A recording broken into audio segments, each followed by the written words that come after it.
The Detroit Lions are no stranger to getting screwed over by the refs. And Week 6 against Kansas City was another nightmare for us Lions fans. In this Sunday night matchup, the Lions did lose by 2 scores, and Kansas City was the better team in this one. But that doesn't take away from the fact that the refs had some questionable involvement in this game that definitely affected the outcome. I mean, it got so bad that it drove Brian Branch to punch TikToker Juju Smith-Schuster at the end of the game. Before we get into the plays, the first interesting thing about this Sunday night is that the Kansas City Chiefs had a total of 0 penalties called against their team. And leading into this matchup, the Chiefs had the worst start to a season ever under Patrick Mahomes and started 0-2 for the first time since 2014. And Chris Collinsworth even said on the broadcast, "I'm going to be worried about this team's playoff chances if they lose this game and start the season 2-4. Now, all of this doesn't prove that the game was rigged,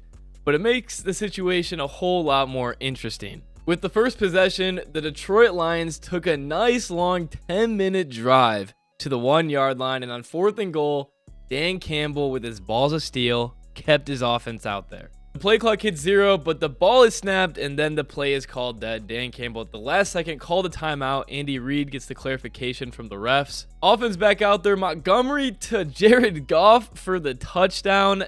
Nobody can believe it. Ballsy call. Jared Goff barely gets into the end zone, bobbles the catch. Another insane play from Detroit, but wait. There is discussion on the field. The players are huddled around the refs, and they come out and call illegal motion on Jared Goff.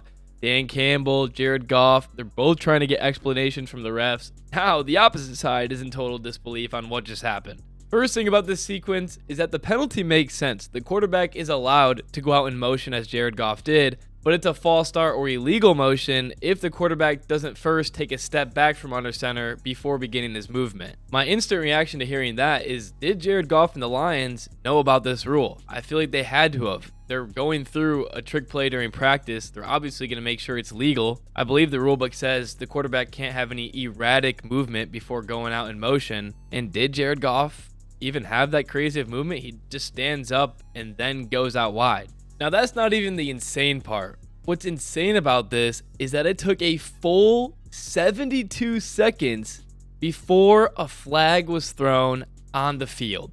That cannot be right. You're telling me it took 72 seconds for the refs to call a false start, something that is not reviewable.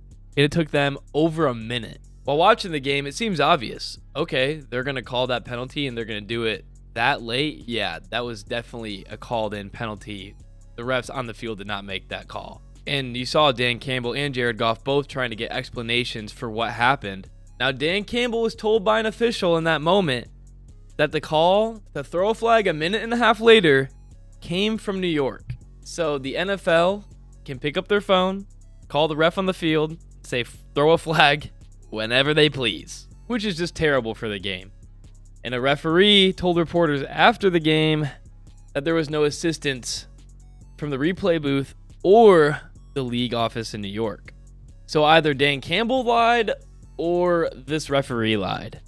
I'm going to choose to go for it on 4th down. Then we go to a minute left in the second quarter. Detroit is up 10-6. It should be 14-6. 3rd and 10 for the Chiefs, just outside the 30. They don't get the first down, probably going to kick a field goal. Detroit's going to get the ball back with some time, up by 1. All-out blitz. Mahomes throws to Kelsey, uncatchable, and a flag is thrown. Dan Campbell can't believe it. He is not having a fun time. I bet you he's very frustrated in that moment. There is a little bit of contact. They both grab each other, and then Rock Ya-Sin does hold Kelsey's collar a little bit. However, this could easily be a no call, and it wasn't catchable. Mahomes overthrew Kelsey, and even if there's no contact, there's no way Kelsey's getting there. And it's annoying to see Kelsey complain and then the flag instantly be thrown. Rock Ya-Sin's reaction is every Lions fan at home.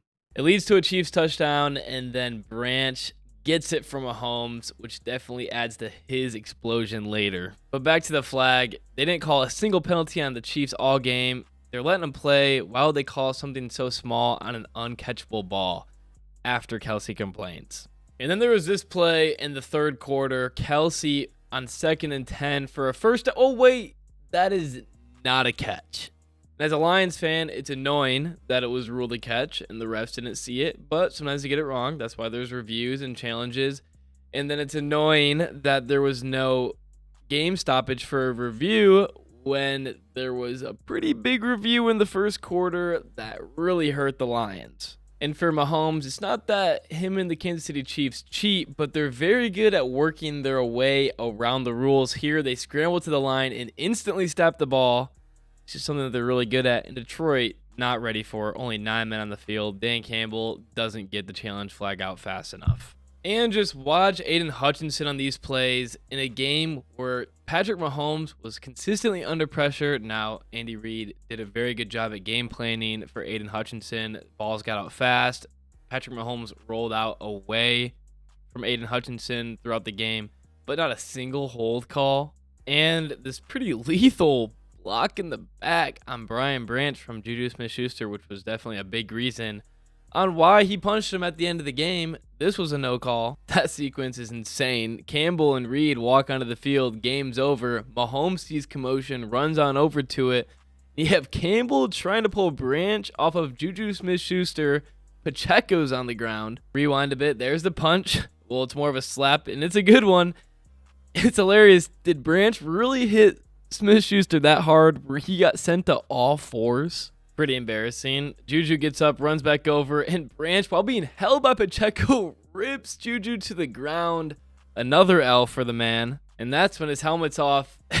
Branch is just holding him by the ear, which is hilarious. What happened at the end, Mahomes wants to dap up Branch. He's saying good game. Pacheco's already holding Branch back, so he's already heated. End up just patting him on the shoulder. He thinks this whole situation's pretty funny. And I don't blame him. If I was out there, I would be laughing too. And then Juju's over there talking trash. Branch goes up to him and hits him. Kind of a perfect time for it to go down, because then you get like a benches clearing MLB style huddle up. And the only time that would happen in the football game is at the end of it, when everyone comes in the middle. And I just want to give a shout to Goff, the GOAT, dapping up Kelsey at the end of it through all the commotion. What a stand-up guy. Branch ended up getting suspended for one game, and it didn't end up mattering because Kelvin Shepherd had that defense ready to go on Monday night against the Bucks. I'm happy that he punched him after the game, because then there was no 15-yard penalty. Branch likes to have moments like that, like throwing Tucker Kraft's helmet for no reason, just to toss the Packers into the red zone. I know he was suspended for a game, but it didn't end up mattering. I guess we're lucky it didn't end up mattering. I don't think Branch needs to cool it. He's a stud. He's a pretty funny guy. Just had to take care of some of his business. As long as he's there for the rest of Sundays, we'll be good. And an ending note on all of the penalties and non-calls. The Chiefs' favoritism is real, and that call from New York is insane. The NFL isn't rigged, but at this point, I think you can call it heavily influenced. And the NFL has to get their shit together, because it keeps happening to Detroit. Fuck the Packers.